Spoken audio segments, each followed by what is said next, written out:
Leo, hello there, my beautiful friends. We're going to do your general tarot reading for mid-November 2022. Thank you so much for joining me today. You know I appreciate each and every single one of you. So let's get right down to business, as always, and start you off with an oracle card here, just so we could test the energy out, dip our toes in, and see how it's going for the lovely Leos. I hope you're all doing fabulous. I'm sure you are, though, right? So my guides, talk to me. What do we got for Leo, please? We're just going to take a real quick look at this first card, then we'll get into the full tarot reading itself. At the very end, I'll pull you a bonus card from the Shadowland Tarot, just to see what might be in the shadows or what shadow work you could lean in on, which is always interesting. Let's get this first card out here, though. What's going on for my Leos, please? All right, there it is. That popped out real quick, not too specific. So there is something going on with somebody's brain or intellect, something about the mind here. Now, this is not necessarily a rough or a bad energy whatsoever. A lot of layers. Now, before we start dissecting that, if you're new here, I'll be speaking about the November subscriber surprise towards the end, so you might want to check that out. Also, if you could kindly illuminate that like button by tapping it right on its third eye, you know I'd greatly appreciate it. But into the reading, enough of the promo. If you have a look, this is an intriguing image. We have that monkey dressed up like Shakespeare. It's holding a skull, contemplating its life. It's in front of a typewriter. There's all sorts of mathematics and binary code behind it. So to me, this is more about the intellect, whether you're on a knowledge search, trying to learn new things, get your mind sharp. When I see this, I think of a very sharp mind, a very sharp intellect. So you could be seeing things very clearly, like slicing and dicing things up with your intellect. This is very good. Now is a good time for planning. Now is a good time for strategy when we have a card like this, okay? Now, it does feel a little like Ace of Swords like, but to me, this is about that sharp mind, sharp wit. Nobody can get one past you when an energy like this is showing up.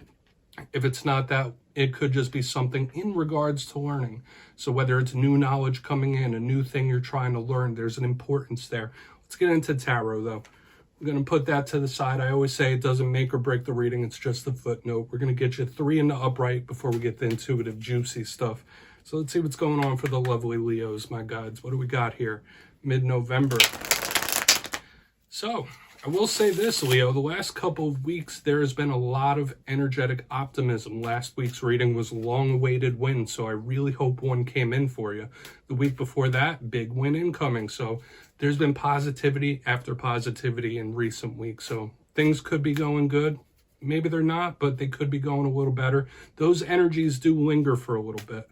So let's see what we have this week, though. As you know, energy is very fluid. It's always moving. Nothing's ever set in stone. So only take this how it hits for you. Let's get 3 out for Leo. So we could be seeing you or other people you're connected to. So yeah, here's this active mind showing up right here in the front card. We have the 4 of Cups. So there is a lot of thinking going on here. Okay, whether it's you or somebody else, think. All right, could be daydreaming more than usual. Let's keep it moving here. All right, 6 of Cups. So this is a cup-heavy spread thus far, lots of water. We could be seeing some emotion here. Let's get one more out, then we'll start really tying it all together. One more for Leo, please. Thank you. 10 of Cups. Cups straight across the board, my friends, and the 10 of Cups is a good sign. Now, we still have to get a lot more detail out of this, but let's go through. I'll give you some of the classical meanings and archetypes before we get the juicy intuitive stuff.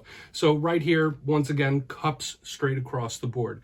Cups in tarot and divination, they represent emotion, they represent love, things that we're attached to.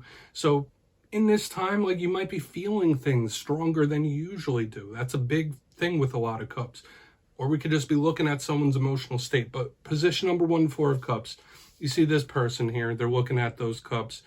I don't feel like this is a pessimistic card. It's very neutral to me, but it's somebody who is thinking about something intently, especially when we go with that 6 of Cups right next to it. Somebody could be reflecting on the past, thinking about memories, or stuck in the past. If it's somebody who's connected to you and you haven't spoken to them for a while, this with the 6 of Cups, it's pretty simple. Now, sometimes they say with this card, watch opportunities. You don't want to let them pass by you because you're caught in the clouds. But I'm catching heavy intent, heavy thinking here. Okay, could be manifesting, sure, but we're going to want more detail there whether it's somebody thinking about you or you just thinking in general. There's a lot of brain activity here, especially with the Oracle. Now, right here in the center, we have the Six of Cups. This is my biggest card of the past. Some people say this could be a card of soulmates. This could be a card of people that we are strongly connected with or have a ton of history with the Six of Cups. But I see it as a marker of just history in general, whether it's good memories, whether it's bad memories, whether it's an individual, it could even be family or a close friend, like anyone or anything you have a historical attachment to. So we really, really want to clarify this because there's emotional attachments throughout this spread as well. Okay, it's not just all in the brain. There's a connection of the heart here showing up. And you know me, I don't just do love alone. I try to spread it out. But when we got cups straight across the board, there's a lot of emotion here, Leo. On the back end, we got the Ten of Cups. One of the best cards in the whole entire deck. Okay, so like I've been saying the recent weeks, there's been big wins, long-awaited wins. This is another card of that, right? This is a card of wish fulfillment, having something that you really want or all that you need, emotional fulfillment.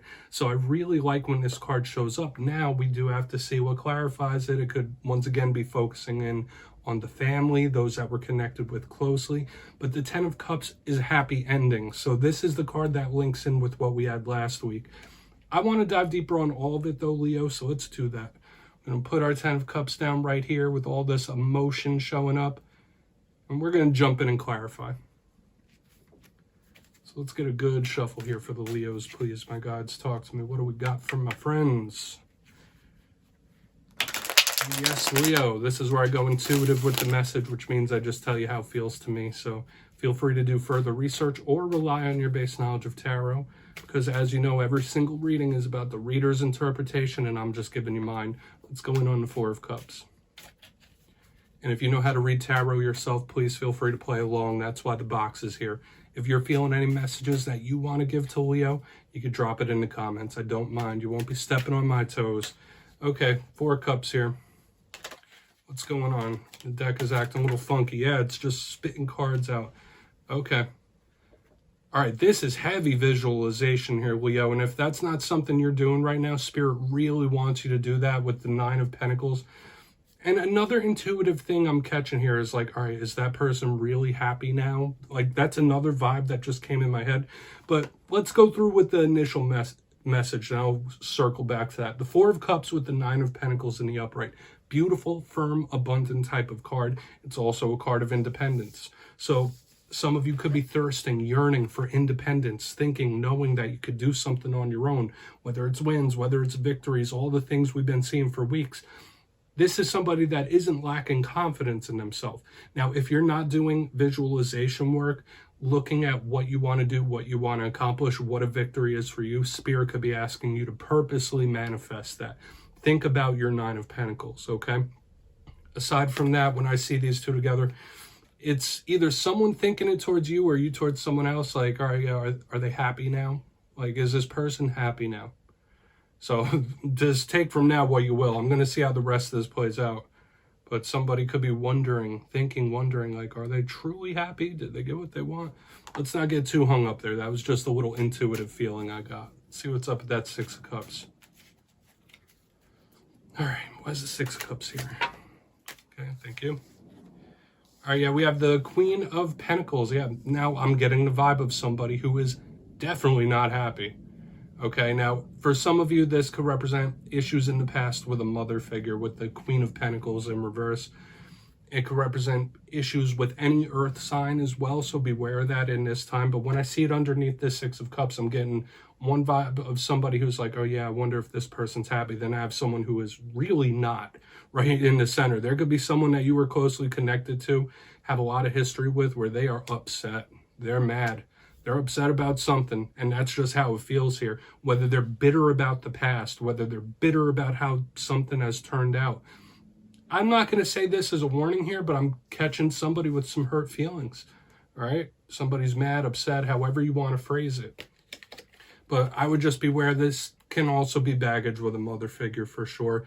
And it's upheaval. Somebody is not really happy with the way something elapsed or how something turned out. So do with that what you will, Leo. We're going to go over to the Ten of Cups. I really don't want to focus on it too much, but we'll talk about it more during the recap, because I wasn't expecting that vibe for sure. But let's see what's up with the Ten of Cups. Another interesting side note, we have all water on the top, we have all earth thus far on the bottom. Usually when you mix water and earth, it's very abundant, right? It's very fruitful. But if you mix too much of those, it could be muddy. So let's see what's up with the Ten of Cups. Somebody could be stuck in a thought process, stuck on someone possibly too. Where's the Ten of Cups here? Only take it if it hits, my friends, because it's a different energy than I've been getting in recent weeks. Where's the Ten of Cups here? Thank you. Hermit. All right, and I just have to say this, Leo. Like with the Hermit, with the Nine of Pentacles, like this is somebody who is either thinking or feeling like, all right, I can be happy by myself, or happiness can come from within, or somebody's much happier now that they're on their own. For another portion of you, the Ten of Cups with the Hermit in the upright could represent a Virgo that you have a very, very close tie with. This is a card of wisdom. It's a card of insight and looking within. So aside from that message I just said, which I'll repeat in a moment, this could be true happiness coming from within. So that could be a message Spirit is asking you to do some reflection on, right? Like, it doesn't matter how much things change outside. It doesn't matter how much money you got, how many things you got, how many people you talk to. True happiness does come from within the soul, right? So aside from that, like this is somebody either thinking or feeling very similar to what we have in the beginning. Like Ten of Cups with the Hermit. Like, yeah, I'm good. I'm happy. Yeah, I don't need all that. I don't need all those people. I don't need you. I don't need you. I don't need you. I'm good. All right, like I will focus on my happiness. That's a vibe I'm picking up here. Very interesting stuff. And I'm getting that overwhelming emotional attachment and thoughts still. So let's go through here, because there are some possible good energetic vibes going on, but there's also some things we need to watch out for, because there could be somebody that's a little bit bitter here, Leo. So let's go through them.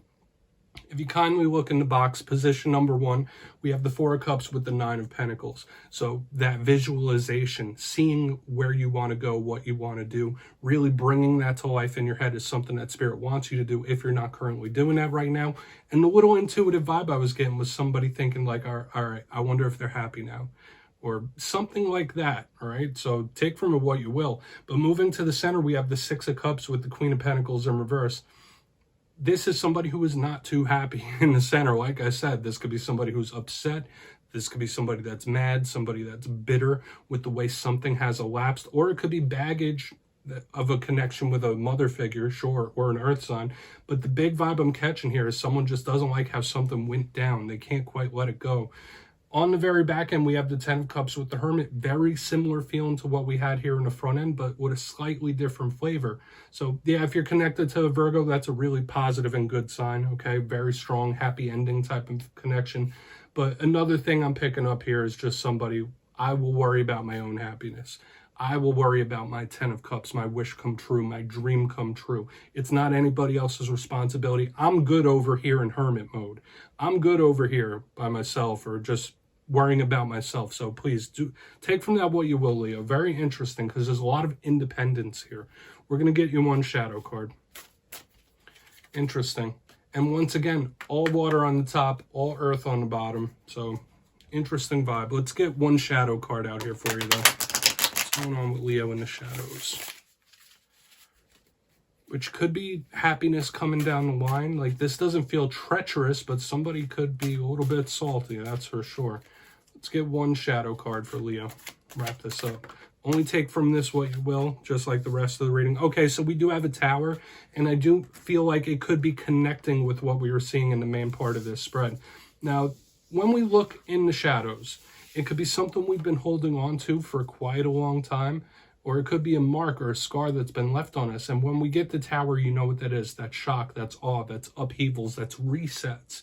It's endings, it's closings, and surprises, all right? I always say not every tower is a bad tower, but when we see it in the shadows, the way someone responds to upheaval needs to be focused on. The way someone responds to change and shifting needs to be focused on. But for some of you, it could just be a tower that has happened that has still left a mark that needs to be worked through. Okay, there might be some work that needs to happen here. And if this is resonating, you know what this tower is. You know what this shakeup is. So you might need to just do some inward looking about it. we're just going to leave it at that. If you want to look that up further, you can. But Leo, that's what I have for you this week, my friends. Don't click away just yet. I'm going to give you the details, the November subscriber surprise. If you got your name in for the October subscriber surprise, the winners will be announced the day after Halloween, November 1st. But for November, I'm giving away 2 copies of the beautiful Vice Versa Tarot once again. So if you'd like to get your name in for this, it's 2 simple things. As always, first, you must be subscribed, which I'm sure you already are. And second, let me know down in the comments, what are you most grateful for? 'Tis the season, am I right, my friends? That's all you need to do to enter. And at the end of November, I'll announce the winners in my community tab. My friends, as always, much love, and I'll see you next time.